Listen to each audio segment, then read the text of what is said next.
মানুষ বড়ই বিচিত্র প্রাণী।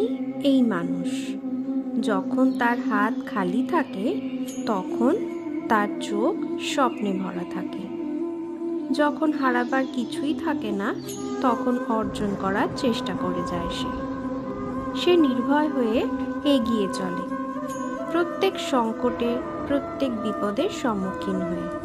কিন্তু যখন হাত ভরে যায় তখন স্বপ্ন দেখাই বন্ধ করে দেয় সে। যা পেয়েছে তা যাতে হারিয়ে না ফেলে সেই ভয়ে সংকট ও বিপদের সম্মুখীন হওয়া বন্ধ করে দেয়। সেই পথটাই ভুলে যায় যেটায় চলে সে সাফল্য অর্জন করেছে। এটা অনুচিত।